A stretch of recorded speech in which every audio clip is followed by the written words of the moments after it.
Quand on parle là-bas, ce que je vous ai expliqué, ce n'est pas forcément le Niger qu'on parle de c'est pour nous-mêmes d'abord. Il faut qu'on les aide. Si le Niger est déstabilisé, le Burkina, c'est foutu. Aujourd'hui, nous arrivons déjà avec... On n'est pas déployé d'abord, mais on fait beaucoup de choses ensemble.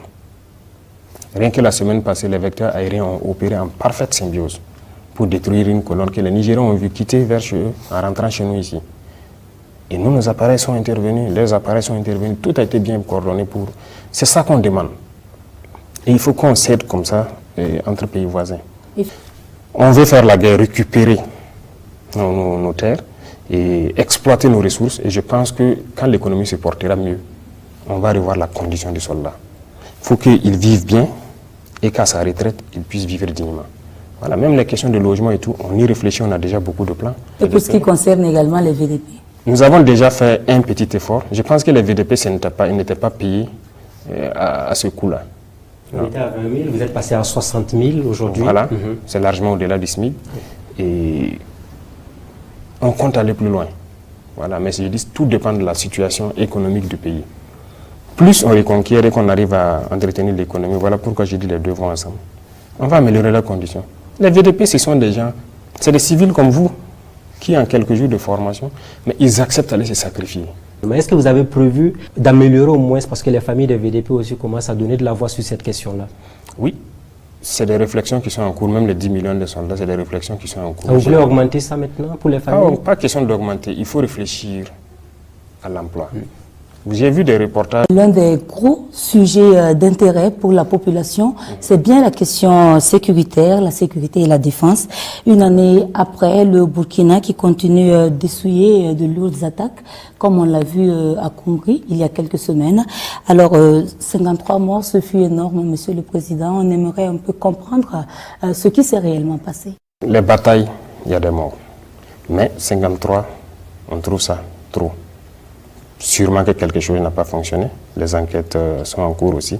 S'il y a des choses qui n'ont pas fonctionné à notre niveau, qu'on puisse régler ça rapidement.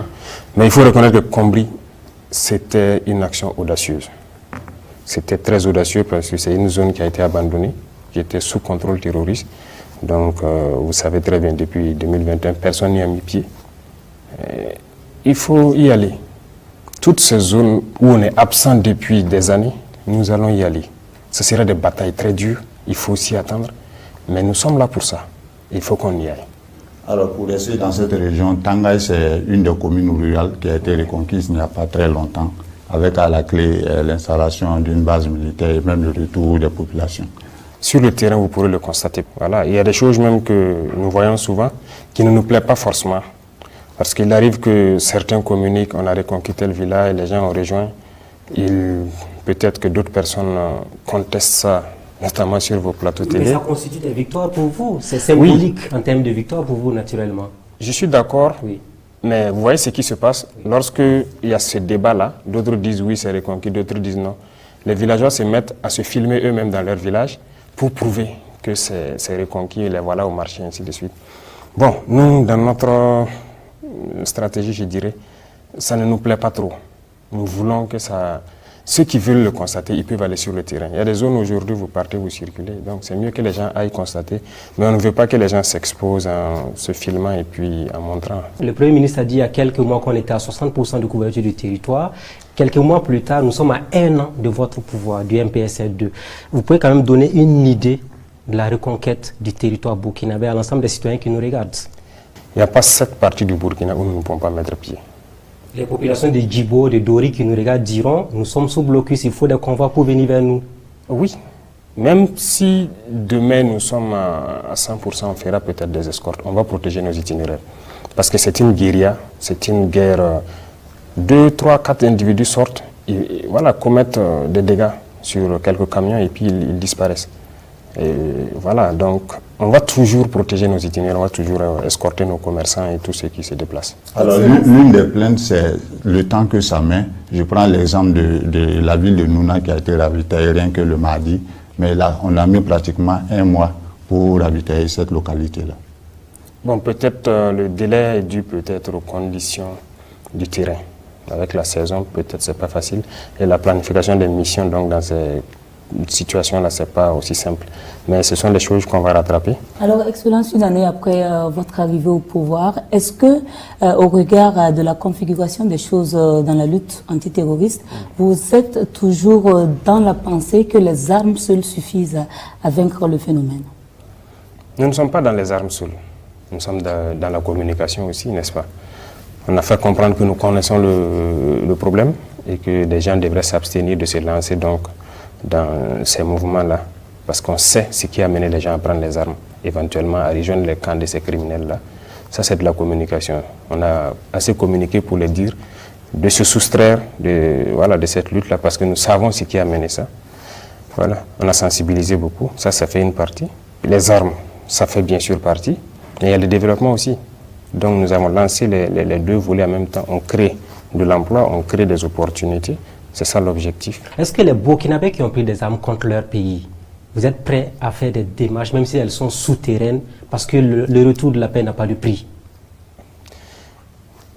Démarches souterraines, je ne sais pas. Vous parlez des négociations éventuellement ou des dialogues avec certains Burkinabés? On ne les connaît pas.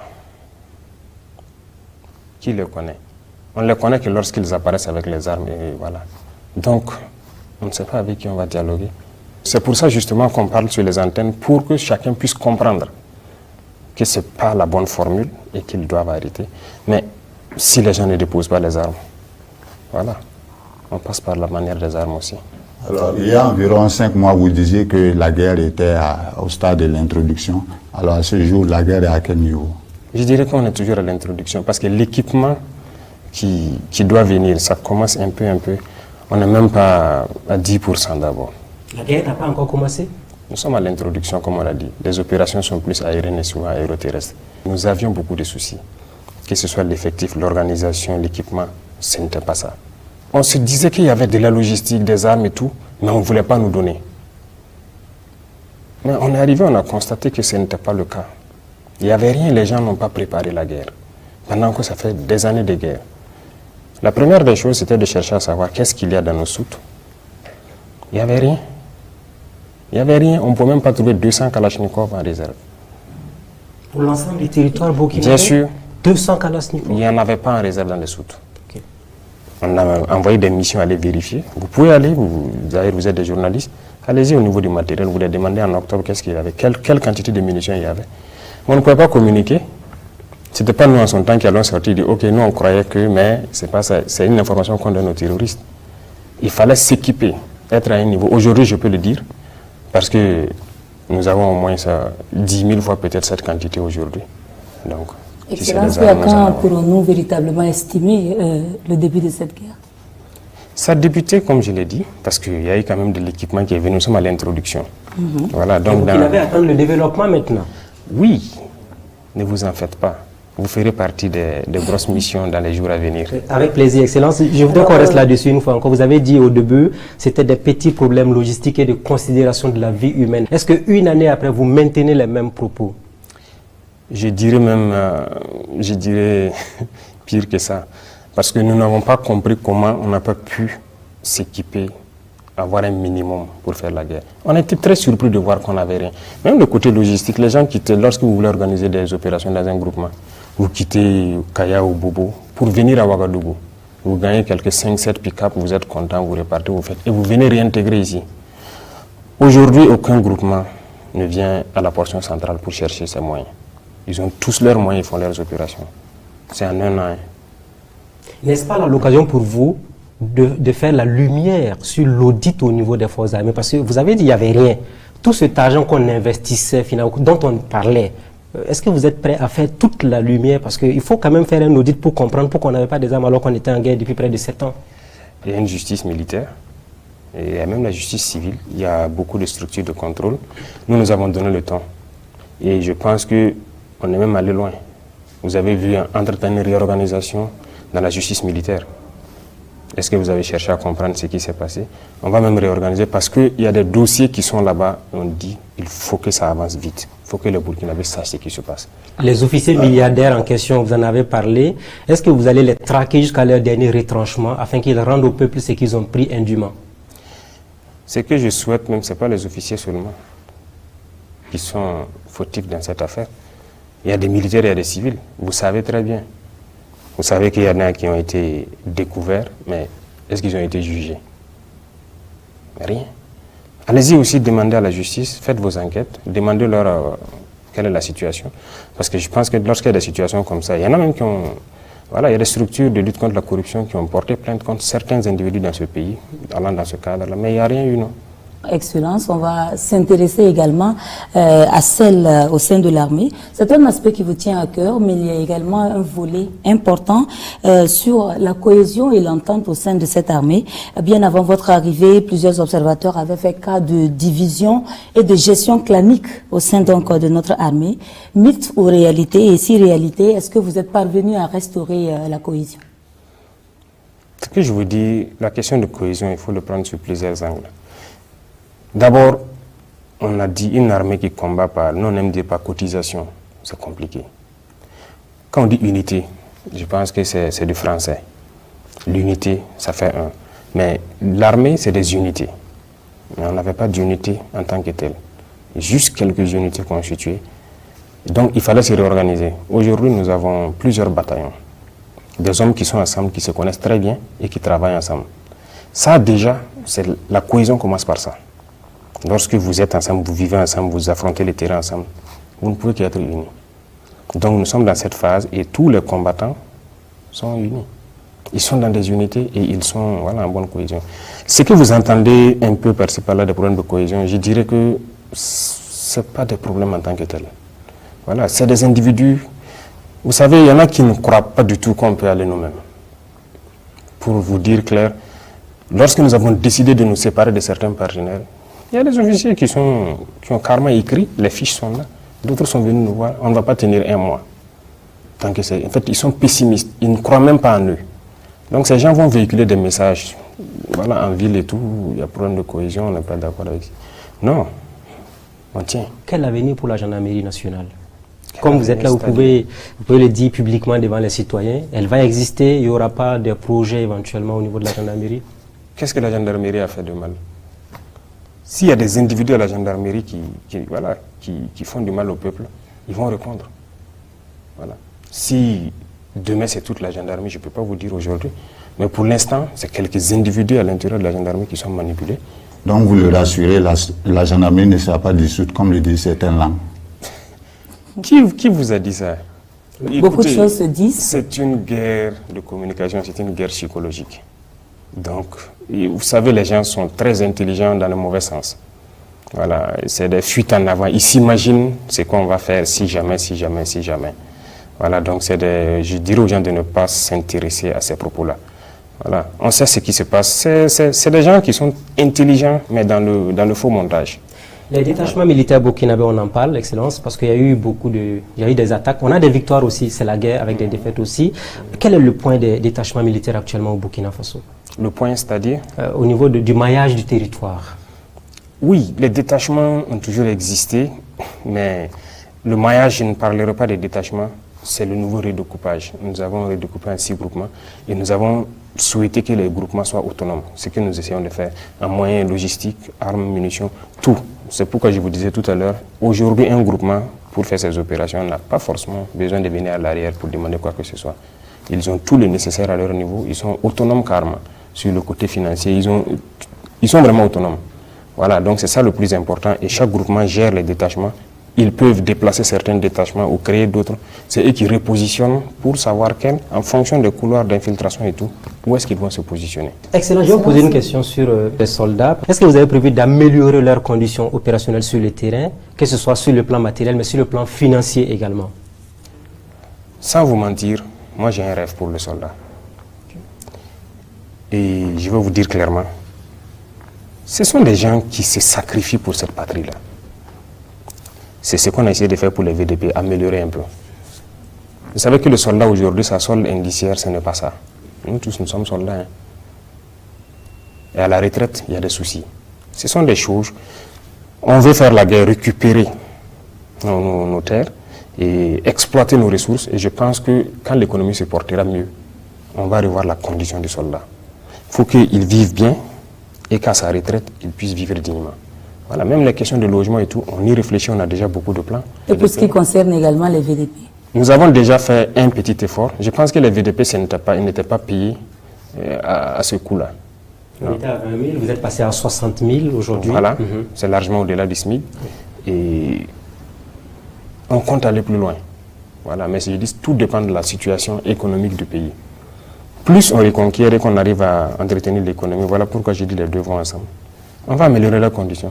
Les VDP, ce sont des gens, c'est des civils comme vous, qui ont quelques jours de formation, mais ils acceptent d'aller se sacrifier. Mais est-ce que vous avez prévu d'améliorer au moins, parce que les familles des VDP aussi commencent à donner de la voix sur cette question-là? Oui, c'est des réflexions qui sont en cours, même les 10 millions de soldats, c'est des réflexions qui sont en cours. Vous voulez augmenter ça maintenant pour les familles? Pas question d'augmenter, il faut réfléchir à l'emploi. J'ai vu des reportages où les familles se font la bagarre pour ça. Et c'est pas intéressant, et on connaît aussi beaucoup de familles de soldats tombés qui peinent à pouvoir rentrer, parce qu'il y a des conflits. Ça, ce n'est pas intéressant. Il faut qu'on réfléchisse à une formule pour que ça puisse bénéficier à la famille du soldat. Et on va réfléchir à la même formule pour les familles des VDP. Une formule juste qui ne va pas heurter les sensibilités africaines, parce qu'il ne faut pas que l'argent soit objet de division. Excellence, l'opinion s'intéresse également à la coordination du travail sur le terrain entre FDS et VDP, parce que de plus en plus, on a le sentiment que les VDP tombent beaucoup plus au front. Et l'opinion aimerait savoir comment est-ce que tout ceci est organisé. Il y a une bonne collaboration. Pour la plupart du temps, tout se passe très bien. Ils évoluent ensemble. Voilà. C'est quelques localités où il n'y a pas de... C'est rare qu'il y ait des localités où il n'y a pas de FDS. Soit il y a la police, il y a la gendarmerie, il y a des localités où il y a l'armée. Donc ils sont encadrés sur la plupart des opérations. Mais ce n'est pas une statistique à faire comme ça, parce qu'ils sont peut-être plus nombreux que l'armée. Plus nombreux que l'armée. On a plus de VDP que de militaires.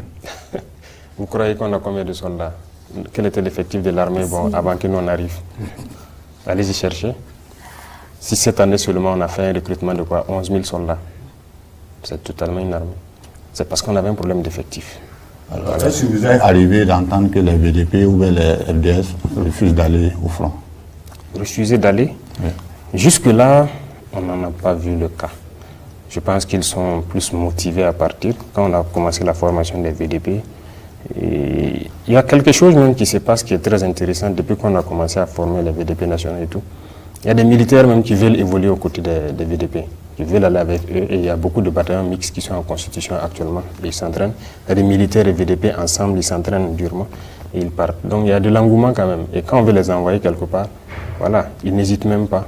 Actuellement, tous ces VDP qu'on a recrutés, formés, vous savez qu'au début, on se disait qu'ils n'allaient pas supporter le gilet et tout ça là. Bon, quelqu'un qui n'est pas habitué, qui n'est pas... Voilà, ça peut faire bizarre. Mais ils ont demandé à avoir les gilets casques. Certains croyaient qu'on n'allait pas avoir pour tout le monde parce qu'on a vu la polémique se monter. Tous ont des gilets, des casques, des trucs de protection, tous. Et ça les motive en fait, tout ça, à se lancer. On a des jeunes qui dorment à la place de la nation, qui ont même lancé des messages au capitaine Traoré pour dire « Nous, on veut défendre notre pays, la pluie, le vent nous trouve là-bas ». Vous êtes au courant de ces jeunes-là? Qu'est-ce que vous avez prévu pour eux? Oui, je crois qu'entre-temps, on m'a rendu compte, je ne sais plus, il y a un mois de cela ou 2 mois, qu'il y a des jeunes justement qui dormaient donc, à la place de la nation pour défendre. L'instruction a été donnée donc de les prendre et on m'a rassuré, soit ils ont fini leur formation, ou ils sont toujours en formation. On les a récupérés, mais bon, on avait dit aux gens de patienter parce qu'on allait lancer encore. Voilà, mais je ne sais pas s'il y a toujours de l'affluence. Voilà. Mais il faut reconnaître que les Burkinabés sont engagés pour défendre leur terre. C'est ça le plus important, et c'est cet éveil-là qu'on cherchait. Les gens ont compris et on rend grâce à Dieu. Et aujourd'hui, que peut-on faire comme point du recrutement et de la formation des contingents? Oui, je vous disais que cette année seule, quand on prend l'armée des terres, on est à 11 000 qu'on a recrutés. La plupart sont en MCO, ce qu'on dit MCO, c'est les phases avant l'engagement. Ils font une mise en condition opérationnelle, c'est-à-dire un entraînement particulier intensif. Donc, quand ceux-là vont s'engager, voilà, on pourra passer au développement. Côté gendarmerie, il y a eu des gendarmes auxiliaires qu'on a décidé de recruter. La première vague a fini 1400, il y a au moins 1500 encore, donc ils étaient 3000 en tout. Côté eaux forêt aussi, vous avez dû remarquer, il y a un recrutement spécial de 4000 qu'on a lancé. Même au niveau des policiers, je pense que vous avez vu leur réorganisation. Voilà, on a regroupé en Goumi.